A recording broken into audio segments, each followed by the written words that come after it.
Dragana, you need to unmute. We can't hear you.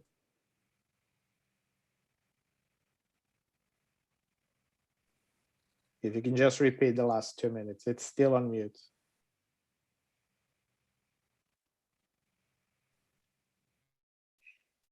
Good evening, ladies and gentlemen, and welcome to our somewhat different and rather late commemoration of this year's Holocaust Memorial Day. Due to coronavirus pandemic, we had postponed our commemoration for April, hoping that the lockdown here in Britain would relax. But as the situation isn't what we've hoped for, we have, as many other organizations, both here in the UK and the rest of the world, opted for an online event. I'm joined here tonight with Professor Gideon Greif, an Israeli historian on Holocaust, an expert on Auschwitz, a professor of Shemolam Institute and a head of GH7 group, the author of trilogy of the genocide and the Holocaust in Yugoslavia, and a recipient of Karađorđe Star and a Knight's Medal of Nobility. Good evening, sir. Good evening. Good evening. I'm very honored to be here tonight. Thank you. Our second guest is a director of Republika Srpska's Office of Trade and Cooperation and Investment in the USA, Mr. Obrad Kesic. Good evening, Obrad. Can Obrad hear us? Good evening. Good evening. Hello. And my name is Dragana Tomasevic, and I'm your host tonight, here present in capacity of director of Jasenovac and Holocaust Memorial Foundation, a registered UK charity that focuses solely on genocide and the Holocaust in independent state of Croatia during the Second World War, committed by the Ustaša regime on Serbs, Jews, and Roma people. Before we begin, I must inform you of a few things. Firstly, that this event tonight is aimed for 18 plus, and due to the topic itself, it's been set on YouTube as not made for kids. So if you or anyone you know is struggling with viewing, you must change your YouTube settings. This Zoom meeting will be recorded and it will be available on our YouTube channel for later viewing. And also, we might show you a photo presentation which might contain some disturbing images. So I'm going to do my best to try and give you plenty of warning ahead. And lastly, the views and opinions expressed during this online event do not necessarily reflect and endorse the aims, mission, and vision of JHM charity. So gentlemen, good evening, and thank you for joining me tonight. Good evening. As you are both fully aware, that our charity's target group are the people who do not know much about this topic, I would like to invite Professor Greif, as a historian, to start us off with a few words of introduction to the topic of genocide and the Holocaust perpetrated by the Ustaša regime in independent state of Croatia. So the floor is yours. Thank you so much. Thank you so much. Can you hear me? Yes. Do you hear me? Yes, we can hear you, sir. So I have prepared a short introduction about the murderous action of the Ustaša regime in Jasenovac and its sub-camps. Jasenovac was a concentration, slave labor, and extermination camp established in August 1941 by the government of the so-called independent state of Croatia and DH in occupied Yugoslavia during World War II. Jasenovac was actually a complex of several subcamps spread over 240 square kilometers on both banks of the Sava and the Una rivers. Just to make clear how big it was 6 times bigger than Auschwitz complex, which was huge for itself. 6 times bigger. Jasenovac was operated by the government of Ustaša regime, and it was notorious for its barbaric practices and its large number of victims. I will mention something about the number at the end of this introduction. Unlike the German Nazi-run camps, Jasenovac specialized in one-on-one violence of particularly brutal kind. Prisoners were murdered in Jasenovac mostly manually, with the use of blunt objects such as knives, hammers, and axes, and more. The sky was the limit. The prisoners and murder victims of Jasenovac were ethnic slaves as part of the genocide of Serbs declared and conducted by the Ustasha Croat independent state, Jews, Roma, political dissidents, and other innocent victims. The camp was dismantled in April 1945. The Israeli historian and my friend Professor Menachem Shelach, in his monumental book, The History of the Holocaust, Yugoslavia, has estimated that the number of victims in the whole complex of Jasenovac reached at least 700,000 victims, and he notes, I quote, more reasonable that it was about 800,000. Similar statistics appear in other publications of Yad Vashem in Jerusalem. My lecture today will deal mostly with the comparison between Auschwitz and Jasenovac, but first I'm very curious to hear the fate of your family, Dragana, in this horrible regime or under this horrible regime. Please let us know what happened to your family. Yes, my family, my maternal family, if you're referring to that, was not slaughtered in Jasenovac system of Croatian concentration camps for the extermination of Serbs, Jews, and Romas.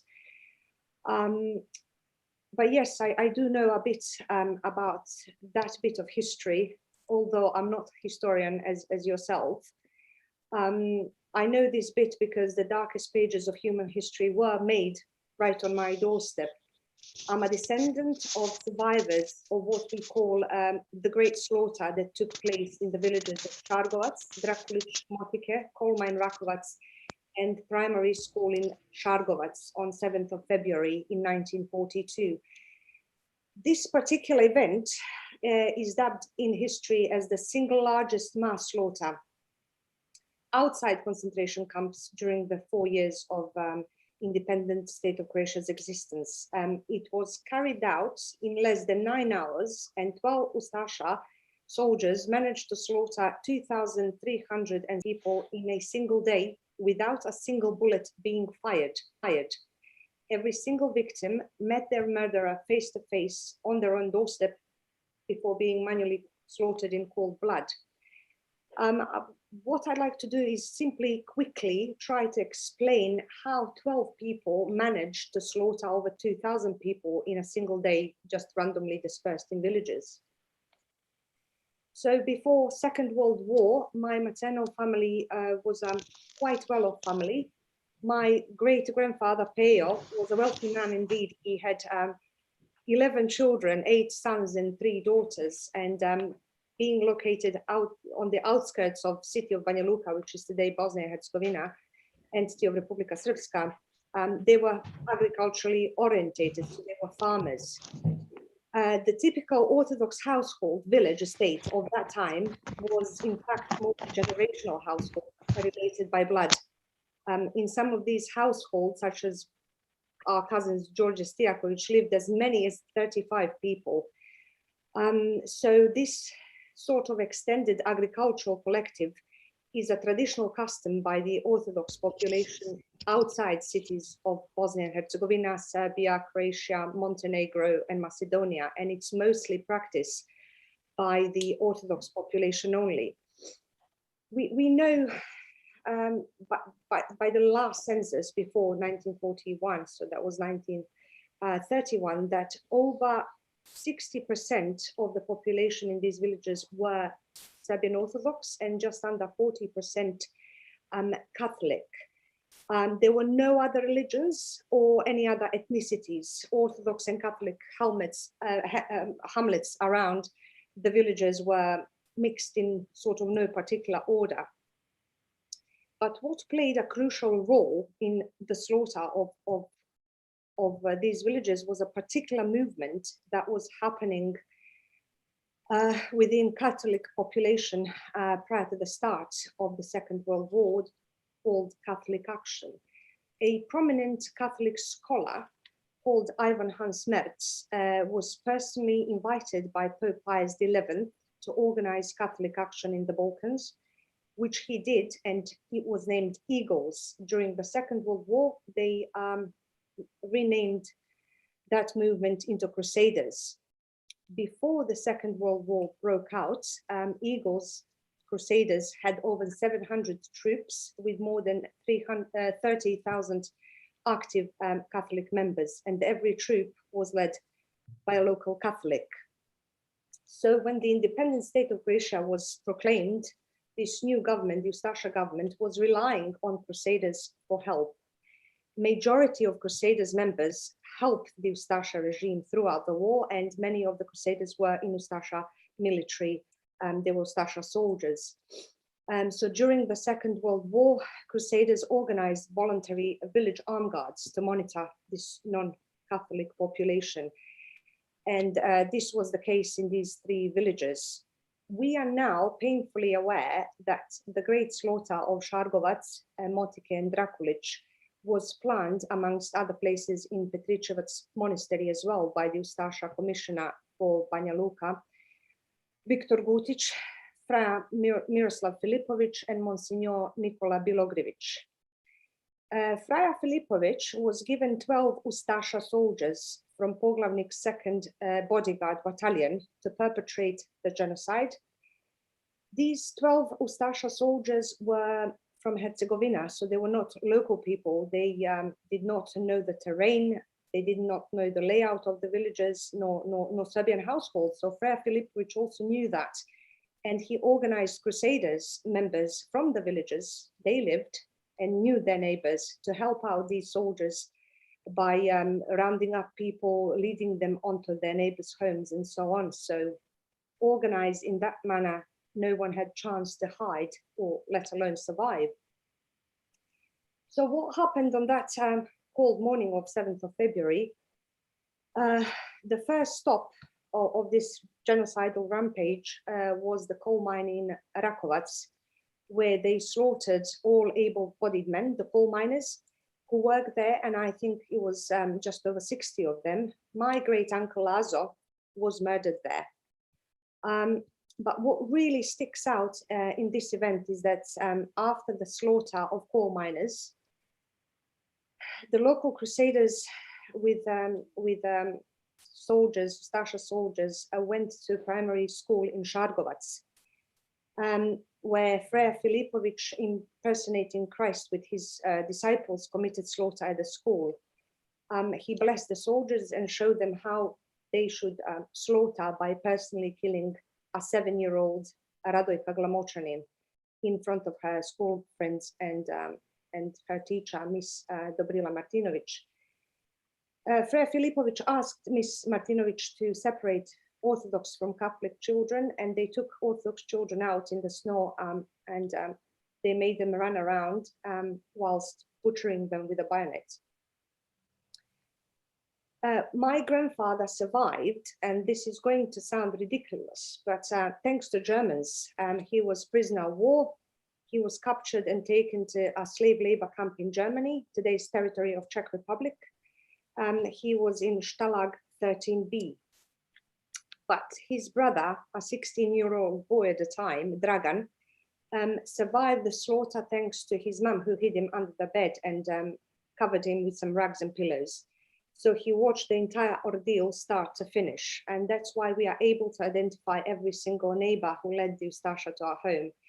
People who came over later to finish off the killings. And the reason for that is that Ustasha did not want to use bullets, so they used to manually kill them, and often they would give them a fatal wound, which would not kill them instantly. So many of my own members of my family were left to die slow and painful death. Our neighbors later came to burn the bodies, and lots of other neighbors came back to loot our wealthy estates, taking anything and everything. The same modus operandi has been consistently applied for these villages to every single Serbian household. I just want to stress another important thing before I finish off. For their hard work, the Ustasha government rewarded our Catholic neighbors by signing over our land to them. When, against all odds, my grandfather came back, he was fighting for decades to piece our estate back together. But to this day, believe it or not, our estate is not complete. Some of our estate is still in hands of the descendants of the families who actively carried out this crime. My great uncle Dragan managed to survive, and he was picked up by the king's army, who found him and took him to a nearby village for safety and to reunite him with some of our extended family. But a year later, he was mobilized into partisans, Tito's partisans, and later taken to an orphanage / military boarding school in Serbia. The communist government forbid him any contact with our extended family, and they also forbid him to go back home. But he actually mustered up and went back in 1951 to see my granddad, to see his brother. He found out that some of our Catholic neighbors who were actively involved in the genocide and who were in both Crusaders and Ustasha military at the time, they have at that point taken a highly ranked public positions in the communist government, and they were terrorizing and bullying surviving Orthodox populations. So he gathered his evidence, he gathered the findings, and presented directly to the communist government in Sarajevo, in Belgrade and Banja Luka. But the communist government perceived that as a direct attack to the brotherhood and unity policy of theirs, and almost ruined Dragan's life and Dragan's career. 11 children survived that day, and 2 of them were captured 7th of February 1942. 2 of them were captured and taken to Jasenovac. They never returned. 9 of them, including my late uncle Dragan, gave the testimony to our historian Lazar Ilhaj. I actually have a book. If anyone's interested, we could send you a PDF copy of it. It's called Freya and Ustasha's Slaughtering. If you can email the charity, then we can send you a PDF of that copy for more information. I lost 22 members, direct members of my family in that event. And I understand that you have an amazing lecture on Jasenovac and Auschwitz. So I'd like to give you a word for continuing your lecture, Professor Greif.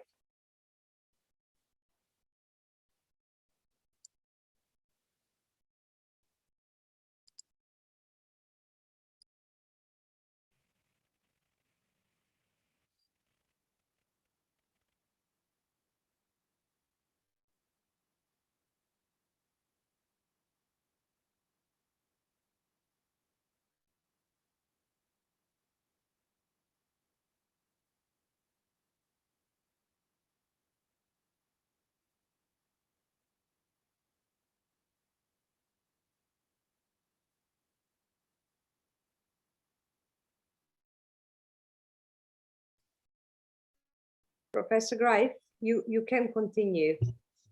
The line was broken for the last 2 minutes, so I couldn't hear you. All right. Please continue with your presentation on Jasenovac and Auschwitz. Thank you. Thank you. Thank you. I hope the line will not be broken again. The Jasenovac camp was one of the lowest levels to which mankind could fall, said the survivor George Militia, and he was certainly camp, makes it to a hell on earth. Parallel to it, Yechiel Dinur said about another hell on earth, the Auschwitz camp complex and the concentration and extermination camp Auschwitz-Birkenau, that it was another planet where normal human values were turned upside down. We could say the same about the Jasenovac camp, even if its reality in some central points differs from Auschwitz reality.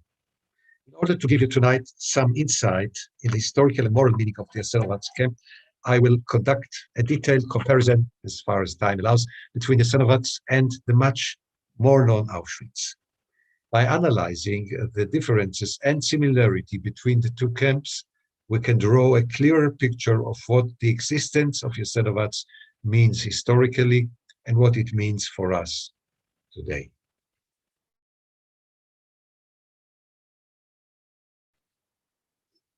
Both camps, Auschwitz and Jasenovac, although belonging to different geographical spaces, are synonyms and symbols of extremely cruel regimes they represented. Auschwitz has become a synonym for the whole Holocaust and crimes of Nazi Germans, and Jasenovac has become synonym for the unprecedented Ustasha empire of cruelty of independent state of Croatia. Both places,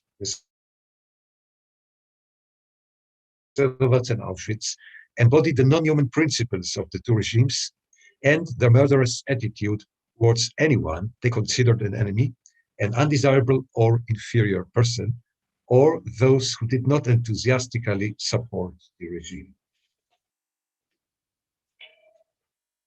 A thorough comparison between the Auschwitz chain of camps and the Jasenovac chain of camps reveals many identical aspects relative to the development of the camps, the technique of killing, and the attitude of perpetrators towards prisoners. Naturally, there were also significant differences between Jasenovac and Auschwitz due to the origin and mentality of the criminals and to their psychologists. Through generations, human society developed a code of moral values in order to protect its cultural achievements and ameliorate the moral codes of civilization. This system of moral codes was completely annihilated in Auschwitz as well as in Jasenovac. 3,000 years of civilization were destroyed at once and replaced by a destructive, murderous, anti-human set of values. Darkness obscured humanity, and millions of people had to live under the brutal rule of terror. That is exactly what Yechiel Dinur, which I mentioned, meant when he called Auschwitz another planet. Auschwitz, the biggest Nazi concentration and extermination death camp, and Jasenovac, the biggest complex of Croatian Ustasha concentration and death camps, were both sites which deserve the title Hell on Earth. In the following minutes, we are going to compare the two hells. Both the Nazi and the Ustasha regime were motivated by racial theory. This is very important to emphasize. Racial theory, which dictated their policy and their behavior. Nazi racial theory was central in all spheres of German public life from January 30th, 1932 onwards. When the new regime came to power, the whole nation was obsessively considering the question of blood purity and racial purity. The results of the investigations into racial origins were crucial for the career and even for life of each individual. German medical doctors and genetics collaborated with the regime and helped to decide who was to be taken to the special program for so-called euthanasia, the murder of so-called life unworthy to live. Anti-Jewish legislation was based on racial principles and led to mass discrimination and hatred directed towards the Jews in Germany and later in any country under German occupation. The Ustasha regime was greatly influenced by German racial theory and fully adopted it. From the first day of the existence of the Ustasha independent state of Croatia, the government implemented racial laws against Jews, Serbs, and Roma, using the exact methods of discrimination which were already in place in Germany. The racial laws had a strong effect on the daily life of Jews, Serbs, and Roma, who lost their position in laws, lost their civil rights, and their property. Finally, the laws enabled the authorities to deport them into concentration camps. All these racial laws paved the way for the policy of annihilation. As a result of racial legislation and a policy of discrimination against elements which were defined as hostile to the Croat nation's spirit, Serbs and Jews were forced to wear identification marks which aimed to publicly humiliate them. For the Jews, it was the letter Ž for Židovi, or Jews, and the Serbs were forced to wear the letter P for Pravoslavci, meaning Orthodox Christians. Auschwitz is known as the biggest factory of death among the camps which Nazi Germany established in order to implement the final solution of the Jewish question. Its size was 40 square kilometers. However, at the beginning of its existence, Auschwitz was not an extermination camp at all. The original intention of the Nazi authorities was to build it as a prison for local Polish population suspected to be hostile and dangerous to the German army or found guilty of acts of resistance. The turning of Auschwitz into a factory of death was the result of previous experience based on the methods of the German mass killing implemented during the Barbarossa operation. This operation started on June 22nd, 1941. In the framework of the Barbarossa operation, about 1,600,000 Jews were murdered by the so-called Einsatzgruppen, mostly by shooting, partially in gas vents. The system of mass murder was problematic for the perpetrators for several reasons. It was too slow, it was too expensive, and psychologically problematic for the murderers, who had to look directly into the eyes of their victims. During the few months of such mass killing as conducted in Babia, the German commanders responsible for the final solution decided to change the method completely, and instead of shooting, introduced permanent killing centers where no guns were to be used, but poisonous gas. The new system solved all the problems that I have just mentioned. It was cheaper, quicker, and the killers didn't have to look into the eyes of their victims. The only contact with the murdered victims were the screams which emerged from the gas chambers and which could be heard around the area. The mass killing process in Auschwitz was completely impersonal, completely. As we shall see later, in Jasenovac, the system was different. It was personal, direct, manual, a close, intimate, passionate murder. On the basis of the criminal and pathologically distorted ideology of the Nazis and the Ustascha, the similarities between the two camps are easy. Regime was to a very great extent influenced by Nazi Germany and its ideology, and wanted by all means to demonstrate this close relationship to Nazism. The best example of this is the fact that the final solution of the Jewish question in Yugoslavia was introduced by the Ustascha even before it was introduced by the Germans. When the Ustascha started implementing anti-Jewish measures in April 1941, the final solution was not even decided on the German Nazi authorities. The killing process in Auschwitz was more sterile and cleaner, with some distance between the murderers and their victims, whereas the killing process in Jasenovac was more direct, and the murderers enjoyed looking at their victims being murdered and tortured, and did not need any physical distance between during the execution of their crimes.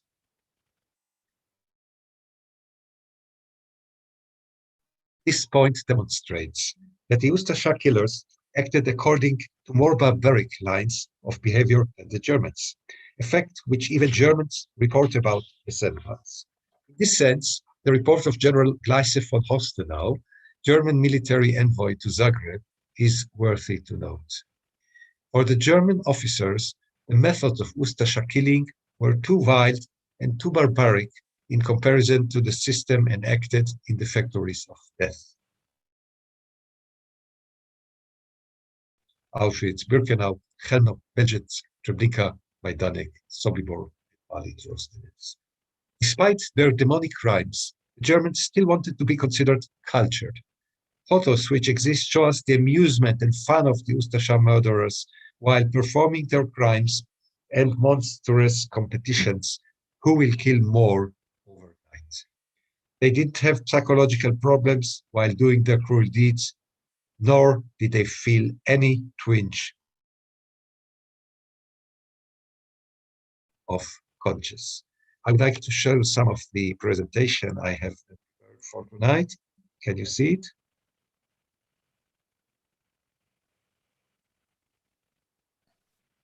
Before we continue, I must now warn you that some of the presentation might be somewhat disturbing. So if you're sensitive, please look away now. Thank you. Professor, you can continue. Can you see the presentation? Yes, we can. Okay. Let me go directly to the photos showing the leaders of the so-called NDH, here with Adolf Hitler in Berlin, and the racial policy as published in the newspapers in Croatia. Jews wearing the yellow badge. I have to apologize for my poor condition of health. I'm sorry. And you see here the yellow badge, which Jews were forced to wear. Order of Jews and Serbs in 1941. Deportation to Jasenovac, an original document. Again, deportations to Jasenovac, the same here in March 1942. We see further documents related to the topic, deportation to Jasenovac, one of the worst sadistic, brutal Jasenovac commanders. Another one, Max Luboric. Here is the map of the camp, and we come slowly to the horrifying pictures, which Dragan I warned our viewers not to look at. Here, for instance, a murdered woman which was tortured before being murdered.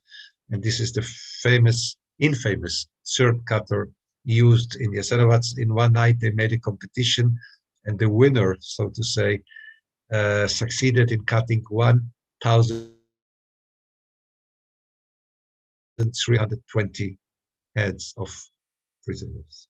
What a kind of a competition. The Serb cutter. And the robbery of property here, a Jewish man forced to give his wedding ring.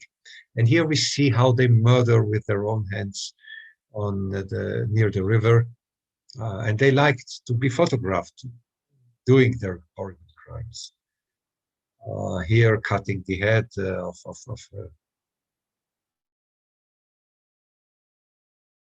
prisoner, the same here.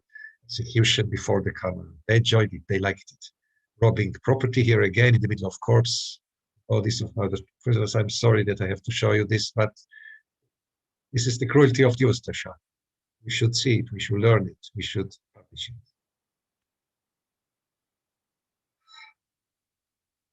Oh, this was thrown into the river, and months after the war, still were discovered in the water.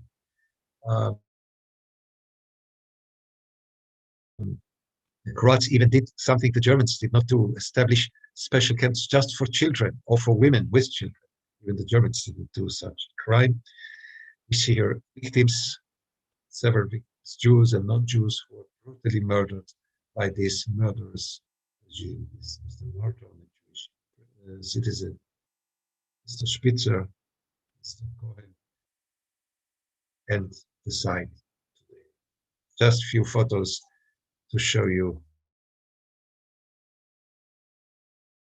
the horrifying the reality in this.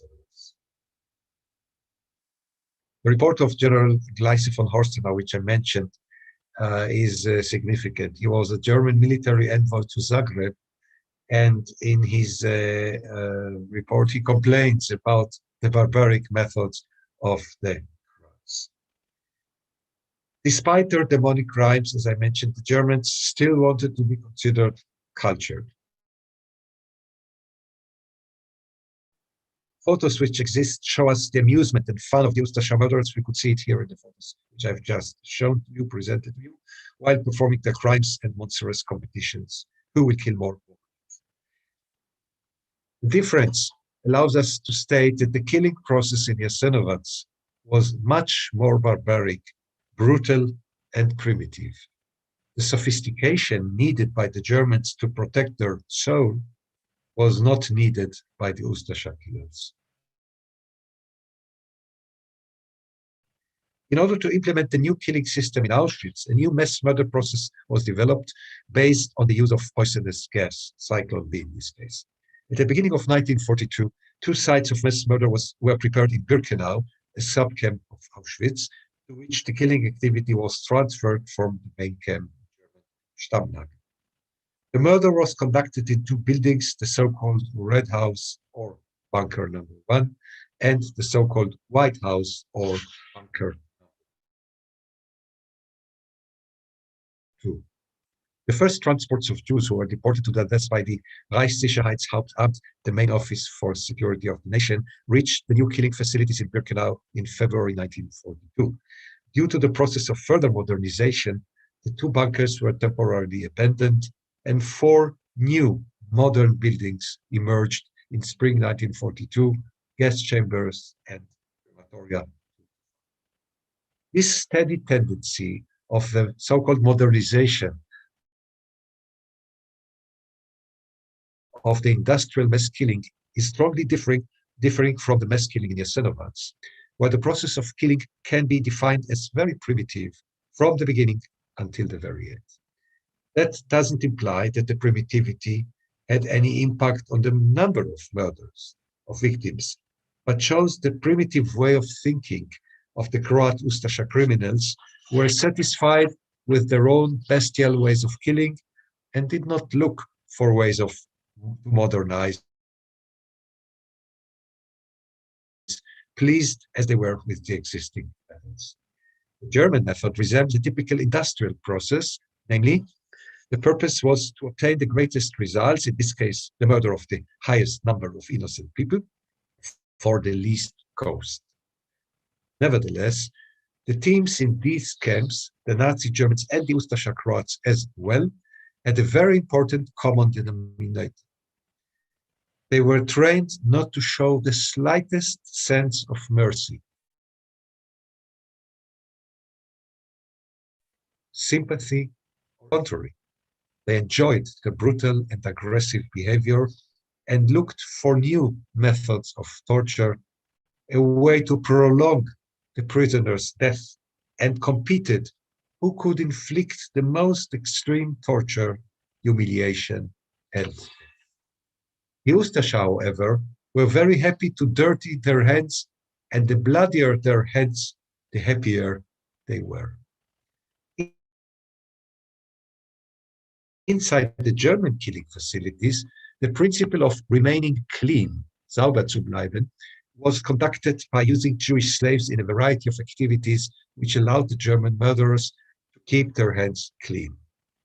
Hundreds of Jews were recruited to the so-called special squads, the Sonderkommando, which were forced to conduct the most humiliating work in the process of killing, although the killing itself was conducted exclusively by the German SS. The slaves had to carry the bodies of the murdered Jews to the crematoria, to remove their valuables, gold teeth, and cut the women's hair, to throw the bodies into the crematoria ovens, and finally, to throw the ashes into the surrounding river. Also a river in this case. This way, the perpetrators had only to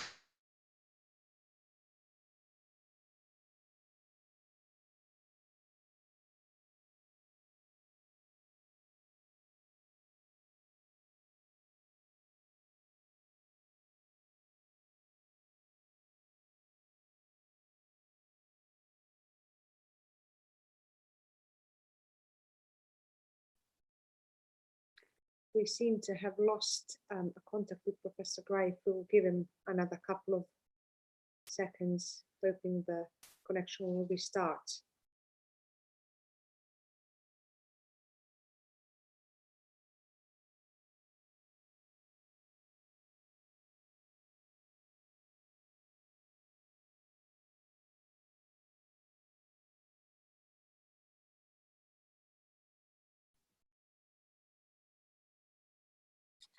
We seem to have lost Professor Greif from the network. We will wait for him to come back. I believe that he's nearly done with finishing his speech, so we will let him finish his lecture once he's back in. In the meantime, I'd like to invite now Mr. Kesic to tell us more about Republika Srpska's activities and the atmosphere in Washington, D.C. after the symposium and special exhibit in the US Congress about Jasenovac that took place in 2019. Obrade, welcome. Thank you.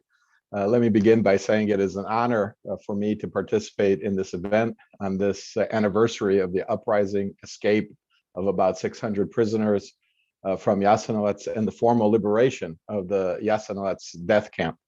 It is especially an honor for me to make my remarks alongside two individuals, Professor Gideon Graf and Mrs. Dragana Tomašević, who have done so much over the years to bring to light the poorly known details of the Jasenovac horror and who have helped preserve the memory of its victims. Maybe Professor Graf has rejoined us. Can you see me? Can you hear me? We can't see you, but we can hear you now. Just a minute. I use my yes, I see the problem. I use my cellular phone to replace the laptop. So can I continue with this instrument? Is it okay? Yes, absolutely. Go ahead. Finish the lecture, please.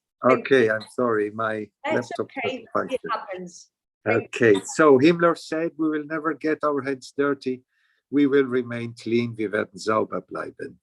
The necessity of remaining clean dictated the patterns of behavior of German team of the camps. In Jasenovac, and this is important to emphasize, such an idea of cleanliness did not exist, never. The regulations in Auschwitz were clear and permanent. There was a significant difference between those who were sent immediately to their death after being selected on the ramp by a medical doctor, and those who could temporarily remain alive and become slaves. Those who were sentenced to death, about 70 to 90% of the newly arrived, usually did not live for more than 4 hours after their arrival. The others, 5 to 15%, were selected to become slaves. For those who became prisoners, the biggest challenge was to survive under the inhuman conditions which prevailed in the camp. It was especially important to maintain the desire to live, This desire was essential for the continuation of the will to live. Jasenovac survivors report the same psychological principle. As long as they did not lose their desire or passion to live, they had a chance of survival. In Jasenovac, however, the life of the prisoners was more chaotic. There was not the same amount of constant and clear rules prisoners could adapt to or in order to improve the chances of their survival. Both camps, Auschwitz and Jasenovac, underwent a long process of dynamic development. As I already mentioned, Auschwitz did not start as an extermination camp. In 1940, its first goal was to become a concentration camp for the local Polish population, a large prison for Poles suspected of being hostile to German occupying forces or suspected to be part of the Polish underground movement. Only in late 1941, after the decision on the so-called final solution, did Auschwitz become an extermination camp where the final solution of the Jewish question was to be implemented. From June 1941, it also was a concentration camp or a large prison for Soviet prisoners of war who were captured during the Barbarossa operation. The fact that until late 1941. Auschwitz was not yet a factory of death, does not mean that prisoners were not treated brutally or bestially, or that they were not murdered. This is not the case. Many prisoners died or were murdered from the first day of the existence of Auschwitz because of the harsh conditions, the cruelty of the guards, and the fundamental policy of maltreatment, dehumanization, and starvation. Jasenovac was a place of death from the first day, and the mass killing there did not require any official decision, like the decision of the final solution.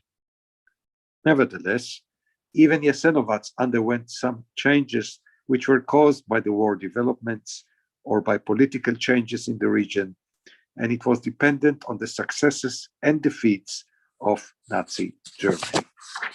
The killing methods in Jasenovac developed over the time and became more extreme and brutal, based on the same principles of non-humanity or non-mercy in the attempt to cause to the prisoners the utmost suffering. Another difference refers to the policy of secrecy.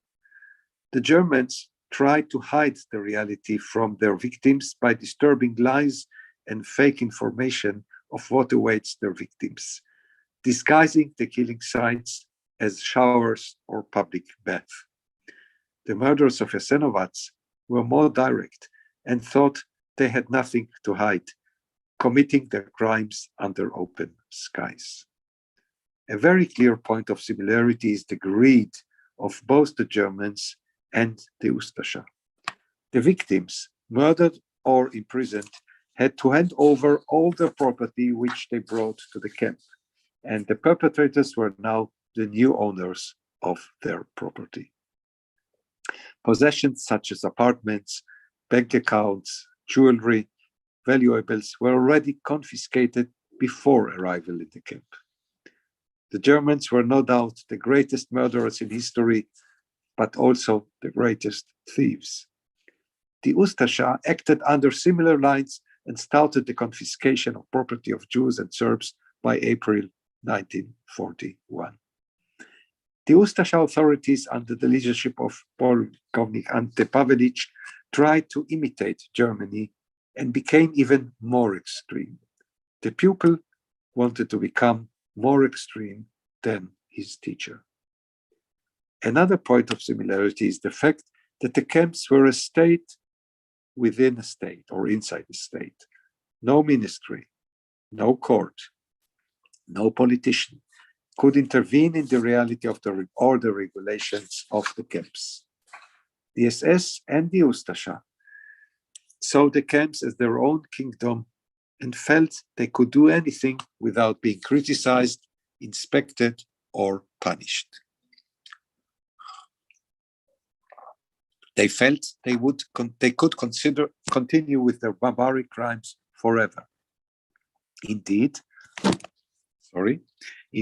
Auschwitz and Jasenovac were among the longest lasting concentration and extermination camps, remaining in operation almost until the end of the war, until January 1945 and April 1945, respectively.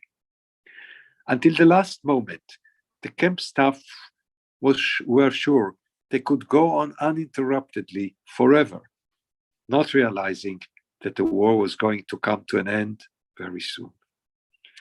For Nazi Germany, the final solution and the existence of Auschwitz were more important in 1943 and 1944 than any other national interest, even becoming the most important national interest.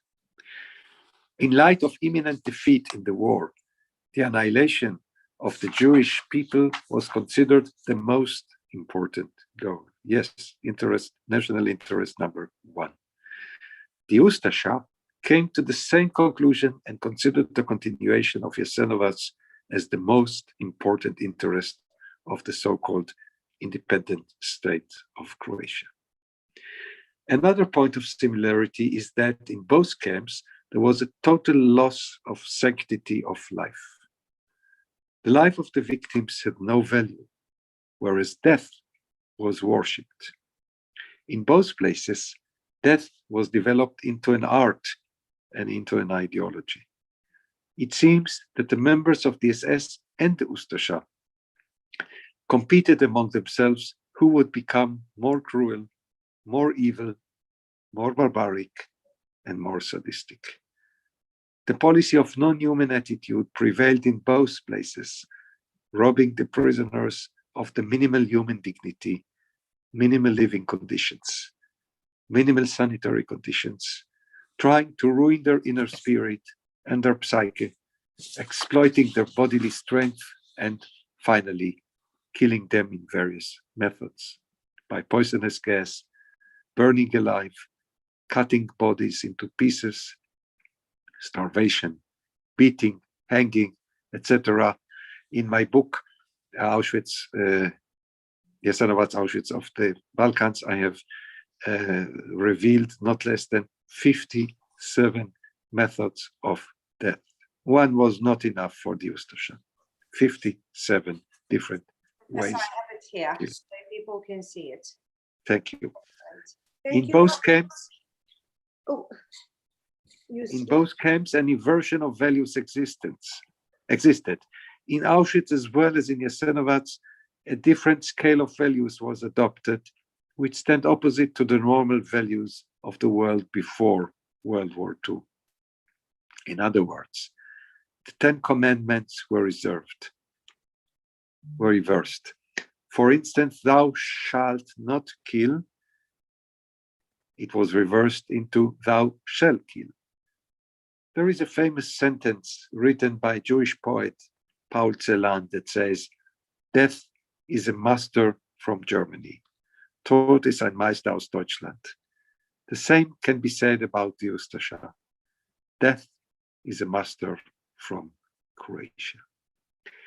Despite the sense of security that there would be no punishment for the crimes, both camps had severe measures of security to prevent the outside world from getting information of what is going on in the camps. Accordingly, every effort was made not to allow the prisoners to escape. Any attempt of escape was considered the worst crime. In comparison to Auschwitz, some of the camps attached to Jasenovac were dedicated to only female or child prisoners. Auschwitz subcamps did not have such places, and women and men stayed together, although always separated. Both camps tried to exploit the physical power or energy of the prisoners for their own benefit by establishing factories or workshops, as the possibility of replacing the laborers with new slaves was so easy. However, the similar policy of not supplying enough food or adequate working conditions caused the quick death of the slave workers in both places, and the industry or semi-industry in both camps was not productive due to the inhuman treatment of the prisoners. Both camps deprived the prisoners of the most natural needs of human beings. Among other aspects, it is important to emphasize the lack of proper medical treatment. Prisoners who became sick or exhausted could not get help and died in pain, getting no medications or almost no medications. In Auschwitz, the so-called hospital had nothing in common with the normal clinics or hospitals, providing no real treatment or real medications. A similar situation existed in Jasenovac. Sick prisoners, knowing that the so-called hospital would not cure or heal them, preferred not to complain and continued their slave work, hoping to be cured naturally. In both places, it was clear to the prisoners that to complain about their health would just bring them closer to their death. In both places, the medical staff was involved in the criminal activities. Comparing Auschwitz and Jasenovac, the first must be considered to belong to the 20th century, while Jasenovac reminds us more of the Inquisition of the 16th century, which used primitive methods of torture and killing. Unfortunately, those primitive methods were not less effective than the German ones. I would like to sum up. Various examples which are lead us that among criminal regimes there is the worst, but sometimes even worse than the worst. Nazi Germany brought criminality against humanity, which the world hadn't seen to that point. Analyzing all the above-mentioned manifestations of evil, it is not difficult to come to the conclusion that the Ustasha regime and its atrocities were even worse than German Nazi atrocities. The Ustasha's wicked minds overshadowed in many aspects the murderous minds of the Nazis. The technique of murder of the Ustasha were much more brutal, much more wilder, and much more malicious. The Croats even surpassed the Germans in their wickedness and in their bloodlust. It seems that they lost all humanity. It is therefore justified to define Jasenovac as the Auschwitz of the Balkans. We have emphasized the common denominators, the differences, and the identical aspects. And although it is not always possible to compare the two regimes, Nazi Germany and the Ustasha Croat government, in this case, it is legitimate and even recommended in order to send a warning to the world. Auschwitz and Jasenovac should never be repeated again. Thank you for listening. Professor, thank you ever so much for this rather inspiring lecture. We do have some questions pouring in at the moment, so please stay with us if you can. I know you've got a rather bad line. I'd like to invite Obrad now. Thank you, Obrade. Thank you for your patience. We had a bit of a problem with the internet here. No problem.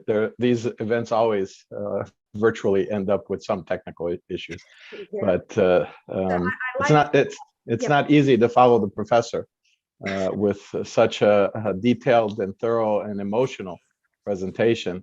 But I will do my best. So I'm just going to begin from the beginning, since I only started a few sentences, so that the professor can also hear the very opening remarks that I made. So we'd like to know a little bit more about Republika Srpska's activities and the atmosphere in the Washington, D.C. after our symposium and special exhibit in the U.S. Congress that took place in 2019. There we go.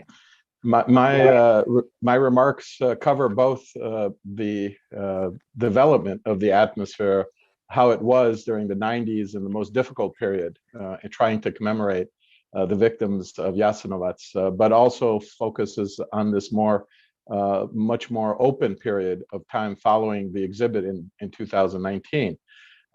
Again, it is an honor for me to participate in this event on the anniversary of the uprising and escape of about 600 prisoners from Jasenovac and the formal liberation of the Jasenovac death camp.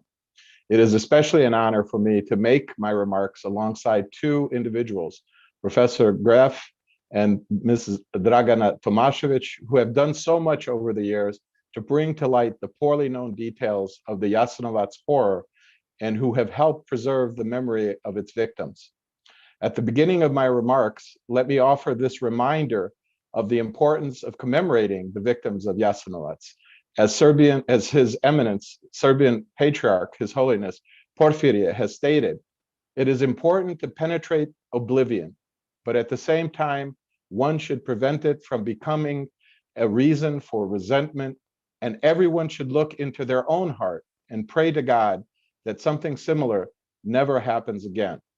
As the head of the Republika Srpska Office for Cooperation and Trade here in Washington, D.C., I was tasked by the Republika Srpska's government with, among other things, to help bring to light the historic suffering, persecution, and discrimination of the Serbian people living in today's Bosnia-Herzegovina. Most Serbs in the Republika Srpska and in Bosnia-Herzegovina were deeply troubled and hurt by how their suffering, death of loved ones, and persecution during the war in Bosnia and Herzegovina in 1992 to 1995 were mostly ignored in the Western world, especially by the media and political elites in the United States. Of course, one of the essential facts necessary to understand the legitimate fears of Serbs during the disintegration of the Socialist Federal Republic of Yugoslavia in the 1990s and their motivation to remain in a unified state with Serbia is, of course, the memory of the genocidal brutality of the Ustashi during the creation and short life of the independent state of Croatia.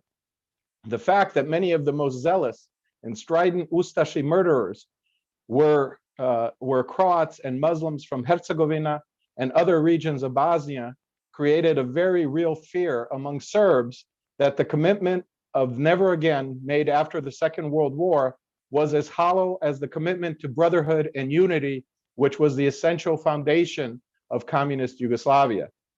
The apparent ignorance, indifference, and open hostility of American elites to the plight and legitimate fear of Serbs in Bosnia, Herzegovina, and Croatia during the wars in the 1990s, was perhaps best illustrated and most callously illustrated to me in early 2001, when as part of a Serbian American delegation, I went to a meeting with officials from the Holocaust Museum here in Washington, D.C., who we were begging at that time not to return materials, mostly personal belongings from prisoners, to the government of Croatia. These materials were taken during the war and protected by Serbian forces, and eventually ended up in the Republika Srpska.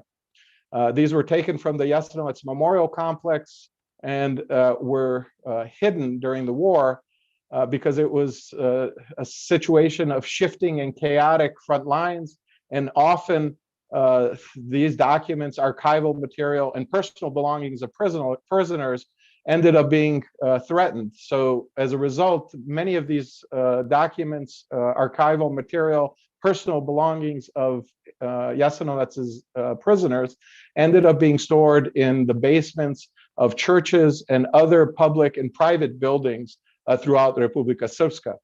When we went to this meeting, we begged the management of the Holocaust Museum, and among those who represented the Holocaust Museum at the time was a former colleague of mine who worked as the vice president at IREX, the International Research and Exchanges Board, where I spent 7 years of my professional life.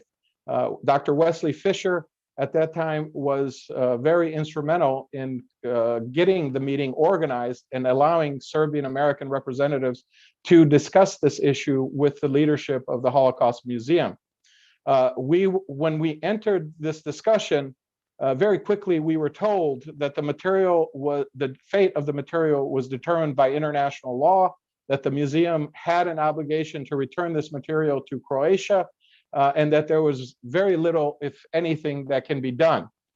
But the thing that shocked us and that really upset us the most was a remark by one of Wes's colleagues from the Holocaust Museum, when he bluntly stated, "The problem with you Serbs is that you are obsessed with history," and that is a direct quote. The irony of this remark, made in a meeting room of the Holocaust Museum, an institution totally dedicated to the preservation of the history of the Holocaust and the suffering of the Jewish victims and other victims of Nazi Germany, was apparently lost to this bureaucrat and to his colleagues from the Holocaust Museum. I must make a small digression at this point to briefly explain that this incident reflects a deeper problem in Serbian relations with the liberal, leftist Jewish American community. I personally, at that time, did not really appreciate the importance of the war in Bosnia-Herzegovina for liberal, leftist Jewish Americans, especially those in the media, political, and intellectual establishments in Washington, D.C. I am convinced that in addition to the manipulation of images of Muslim suffering and Muslim victims and the memory of the Holocaust, that there was a much more internal and psychological importance for many liberals and leftists in the United States, especially for those in the Jewish community. The fact that Muslims were suffering at the hands of Orthodox and later Catholic Christians allowed a rare opportunity for liberals to rally in support and for their protection and their cause, without having the burden of the history of the blind support offered to the state of Israel by nearly the entire Jewish community in the United States, but especially by the liberal and leftist members of this community, who were having a very difficult time dealing with the contradictions concerning their advocacy for human rights and civil rights within the United States, and some instances of these violations in the Middle East. This conflict in the Balkans, in this region poorly known to people and audiences in the United States, offered an opportunity for members of this community, but the liberal political establishment at large, and also the neocons that belong to the right in the US Congress, to show that they, in fact, were morally consistent in defending their values of trying to fight for the human rights of small peoples everywhere throughout the world, which were threatened. But in this particular case, they felt that there was a greater value in the advocacy of the Muslim community in the Balkans and in the former Yugoslavia. They thought that this would buy goodwill and credibility in the Islamic world as a whole. They failed to understand that for the whole Islamic world, the issue of importance, in fact, was the Palestinian question, and not the question of these Balkan Muslims in Bosnia and Herzegovina, and later in Kosovo and Metohija. This legacy of personal and ideological opportunism is still a factor in Washington, D.C., where it is unfortunately best displayed once again at the Holocaust Museum. Jasenovac is not prominently featured as part of the permanent exhibit of this museum. And when you examine how it is featured, you find it sterile and a very cautiously put together construction and description of what actually happened in Jasenovac, a description that is stripped of the brutality and the bestiality of the nature of the murders and the crimes that were committed within this system of camps by the Ustashi.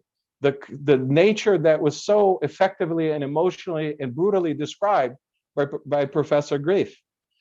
You also encounter at the museum a special sensitivity to the museum's concerted effort to stress that Muslims were also victims of this system of camps at Jasenovac, without any full description or of context or of an explanation. Of course, it is true that there were Muslim victims, but they, unlike the other Serbian, Jewish, and Roma victims, were interned and killed not because of racial or confessional ideology that defined them as subhumans targeted for elimination and eradication by the Ustashi in search of a pure Croatian and Catholic state, but they were there mostly because of ideological and political opposition to the Ustashi regime. In fact, the Muslims in Bosnia and Herzegovina were considered to be part of the Croatian nation and were romanticized by leading Ustashi ideologues as being the flower of Croatian nationhood. Furthermore, when we examine the DC Museum, we see that it ignores and downplays the role of Muslims in the armed forces of the independent state of Croatia and even in the SS units of Nazi Germany. I believe that this omission is intentional, as it is inconvenient and even contrary to the victim status afforded to the Bosnian Muslims by the Washington and Jewish liberal political establishment. I don't want to create a sense that in some way the Jewish liberal political establishment is differentiated from the overall liberal political establishment in Washington, D.C., which has evolved over time from the 1990s to today's woke series of politics, cultural politics, and efforts to create a new history not only for the United States, but for the Western world. In many ways, this is an essential component of this broader movement we see in the United States, but also in Europe. I am not trying to single it out for particular criticism. I'm just describing what the state of affairs was at the time when we had our discussions at the Holocaust Museum, and why it has been such a challenge in Washington, D.C. to get the political establishment to recognize the victims from Jasenovac, and historically, in a historic context from World War II, in the territory of the independent state of Croatia. But it also explains why it has been so difficult to deal with the issue of Serbian victims from the last wars, the wars of the dissolution of the Socialist Federal Republic of Yugoslavia. Now, the government of the Republika Srpska and Republika Srpska have committed themselves to preserving the memory of the victims of the independent state of Croatia, and especially the victims from the series of camps that comprised Jasenovac. Here are only a few of the actions and activities that have been undertaken over the past few years. In October 2015, the Republika Srpska National Assembly officially ratified the Declaration on Genocide of Serbs, Jews, and Roma in the independent state of Croatia. And this has served as a foundation for all commemorations and all activities associated with the commemoration of the memory of the victims of the independent state of Croatia. A decision was also made by the government of the Republic of Srpska to jointly with the government of Serbia build a permanent memorial complex in Kozarska Dubica dedicated to the memory of the victims of Jasenovac. Thirdly, the continued expansion and enhancement and development of the memorial complex in Donja Gradina has been a firm commitment made by the government of the Republic of Srpska and by private institutions and companies located in the Republic of Srpska.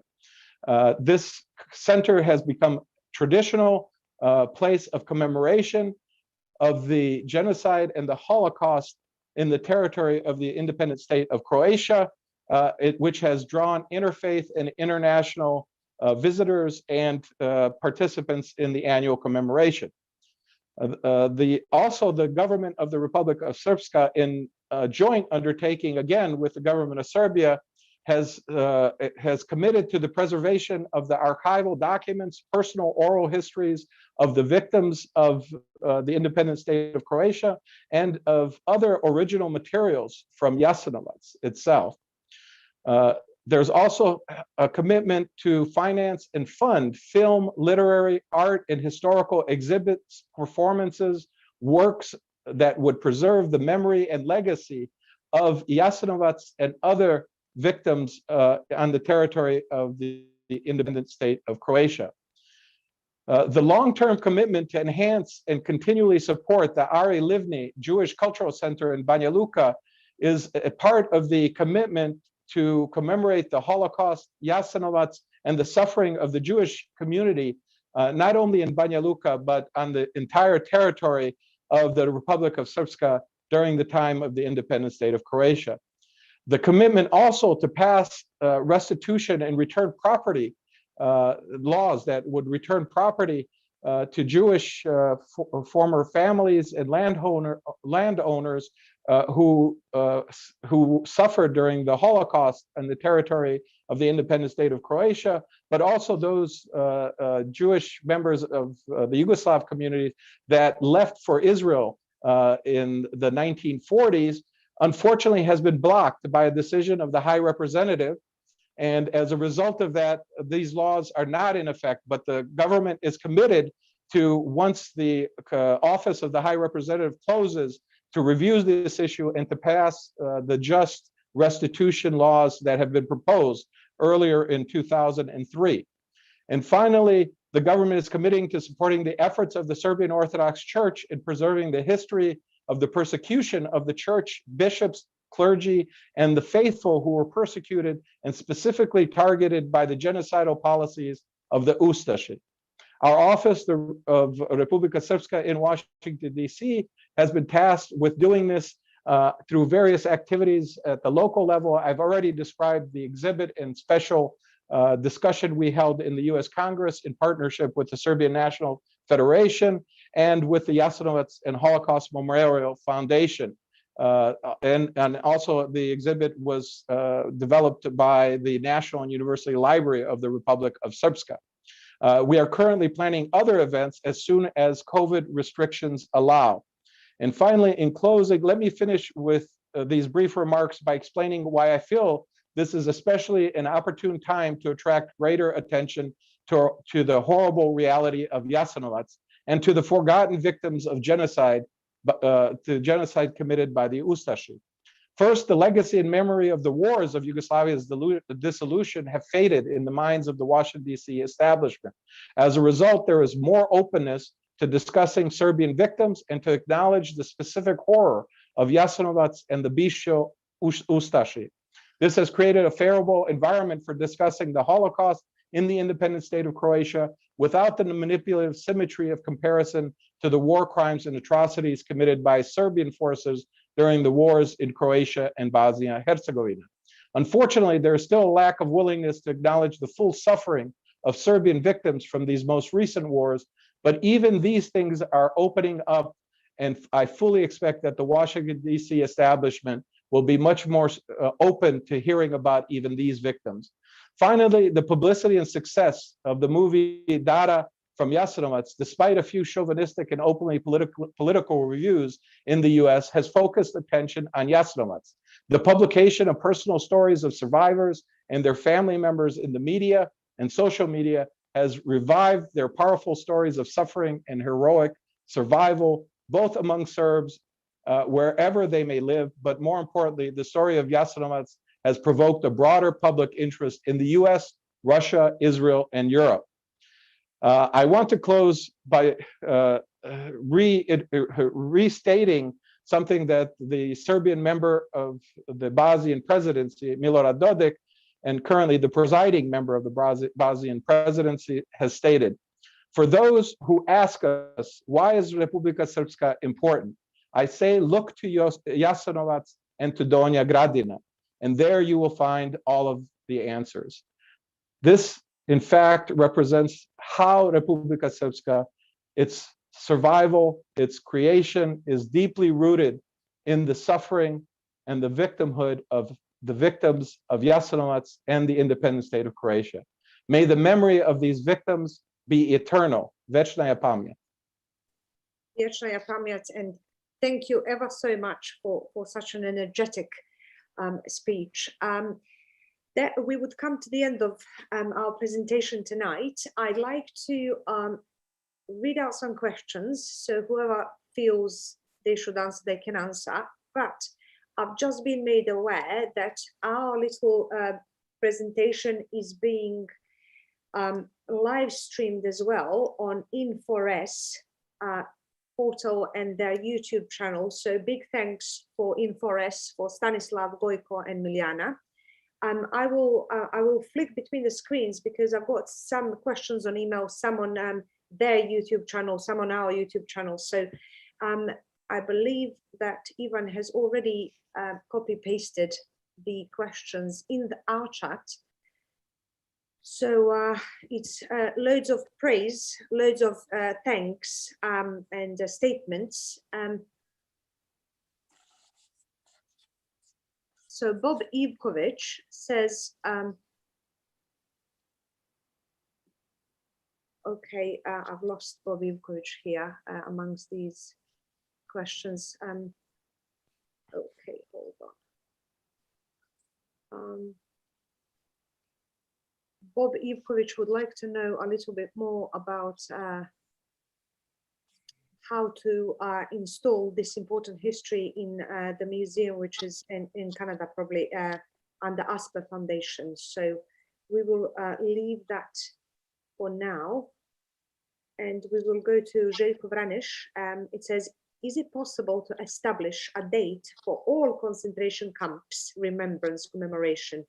This would cover the concentration camps from the World War II, but as well World War I, that is likely put aside in history books. Anyone would like to attempt to answer that?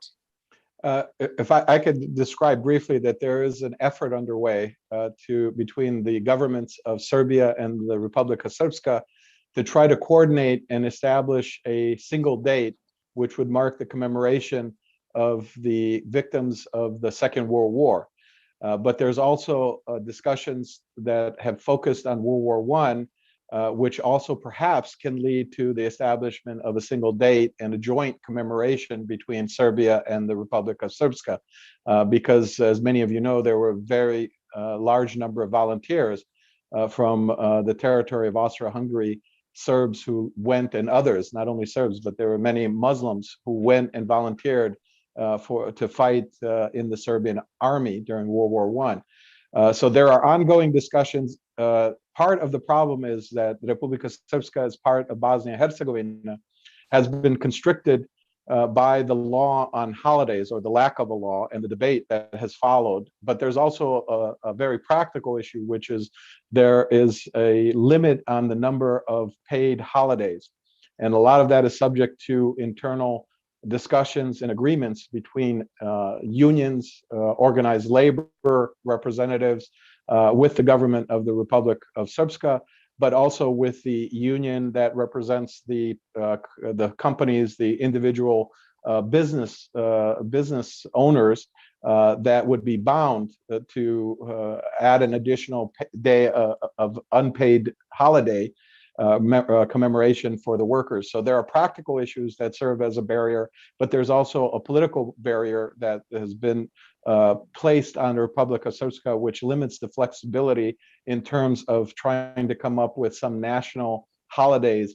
And that is why the effort to really try to come together with Serbia for one single date of remembrance that would become a national holiday, regardless of where Serbs may live, whether in the Republika Srpska or Serbia or in other European states or in Canada or in Australia or wherever throughout the world.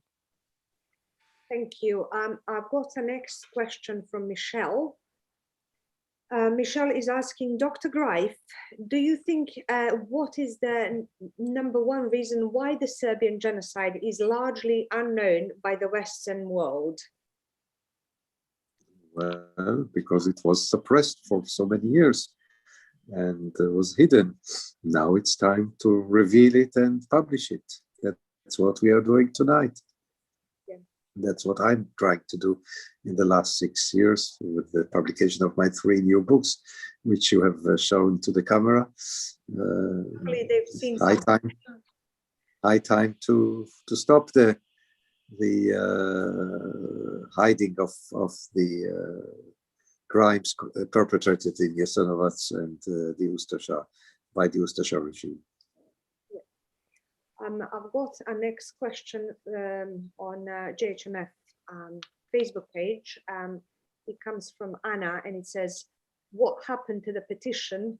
I've signed the petition. What are the news?"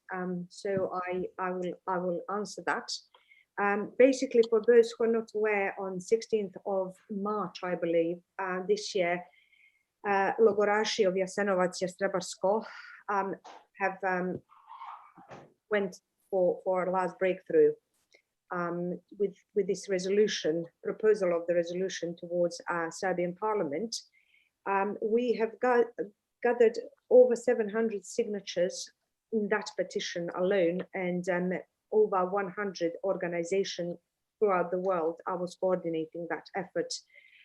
However, I've watched President of the Parliament, Dačić, on Saturday in the morning documentary thing, and he said that no one has proposed it for a discussion in the Parliament. So as of Saturday, we know that it hasn't gone through for discussion at all, which, well, he explained that the reason for it is that most probably they don't want to destabilize the region with it. and I can only comment as a private individual. In a private capacity, this begs the question whether we need to go over to Croatia and apologize for them slaughtering us. So I would conclude with this. Do you see any other questions you would like to answer?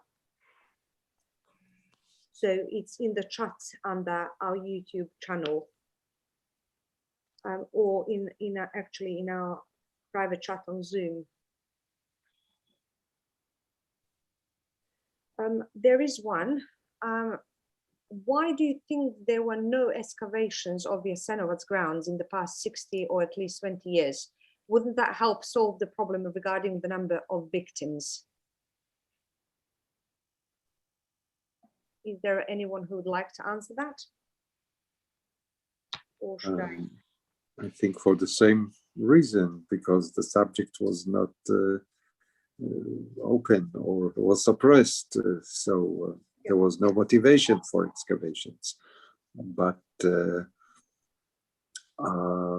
maybe it's high time to do it now. In any case, it's a very delicate topic, I think, very sensitive. And we have to safeguard the dignity of the murdered people, of the murdered victims. It's rather a delicate topic, I would say. I've put a proposal forward in 2016, I believe, or 17, I'm not quite sure, towards Ministry of Culture, under which Donja Gradina falls, and I proposed excavations with the whole set of people. However, no one has ever replied back. So that's about that. If I could just add, there's a practical reason, which basically is that not all the bodies or parts of bodies will be discovered. I mean, we know that because we know that some of the bodies were thrown in the river. We know that many of the bodies were burned in Jasenovac and in other camps. And that we know that because of the largeness of the camp, as described very well by Professor Graef, it would mean really digging up a large territory on the territory and the territory of Croatia, and it would be very difficult at this point to get the cooperation of any Croatian government in the foreseeable future for an effort to excavate and examine bodies associated with the independent state of Croatia, because of the very difficult nature of even having a normal discussion within Croatia. We just saw the last couple of days within the Parliament of Croatia, where a former general has basically not only negated that there were any crimes committed against the Serbs, Jews, and Roma on the territory of the independent state of Croatia, but he also went on to attack the Serbian Orthodox Church as being the greatest evil force challenging the current state of Croatia. He also then went on to say that the issue should be the Serbian acknowledgement of all of the crimes through history that were committed in the name of the so-called Greater Serbia. So this is still a very loaded political issue that kind of prevents a thorough and serious investigation into the victims of the independent state of Croatia. But if we go back historically and we look, there are two ideological problems in communist Yugoslavia, which I feel were the prominent reasons why the story of the independent state of Croatia, and especially of Serbian victims, was never fully explored. After all, even though there were some very brave filmmakers that examined this during the Yugoslav communist period, there were very few, and there was never a feature film focusing on Jasenovac, for example. But the two ideological reasons for this is that, number one, the whole issue of World War II was transformed ideologically mostly into a narrative of the heroic struggle of the Communist Party, the National Liberation Movement, and the partisans. And so even when you go to, let's say, camps outside of the territory of former Yugoslavia, if you go to Dachau, for example, where I've been numerous times, you don't see a very thorough description of who the people were interned in the camp. What you do see is the history that was lobbied by the Yugoslav communists that basically focuses mostly on the suffering of the communists and implies that most of the people who were interned were not Serbs first and foremost, but they were communists, members of the communist movement. And that's exactly what you see in other narratives in other camps on the territory of the former Nazi state. But you also see it, for example, in Norway, where all of the reference to the victims of the camps of the people who were sent from Yugoslavia, mostly Serbs, they talk and reference Yugoslav victims. They don't acknowledge that most of these victims were Serbs. And that was ideologically driven again by this need to first and foremost stress the ideological nature of the revolution and of the resistance that brought the communists to power. But the second component was the need to maintain brotherhood and unity. And so most of the victims of the independent state of Croatia, they went unacknowledged in their national capacity, simply because that narrative was very difficult for the communists to whitewash. There was acknowledgement. People learned about Jasenovac in the school. They visited it or in an organized way through the schools and excursions. But in fact, the discussion was always constrained by ideology and restrictions imposed by the communists, which never fully opened up the significance of these camps, the nature of the camps, and also, and more importantly, who the victims were. And because of that, you couldn't discuss who the perpetrators were as well. Okay, Obrade, thank you ever so much. I think we've come to the end of the evening. I'd like to express my deepest gratitude for everything that you've done for us tonight, for joining us virtually. I'm very sorry it hasn't, been in person, but hopefully with this pandemic over, we will meet up soon in person. Thank you ever so much for your time. Thank you. Thank you, Professor, as well. Thank you, Professor Greif, and thank you, Obrad. Have a and good... let me put up his book again. My God, you've got it. It is a book worthy of two hands, just to let everybody know. It is filled with information. So. You could have done that as well. I built up some muscles with showing the book. They're 7 kilos each. They're very impressive. Yeah. Okay, so we will zoom out of our YouTube, our live YouTube now. And I'll ask you now to leave the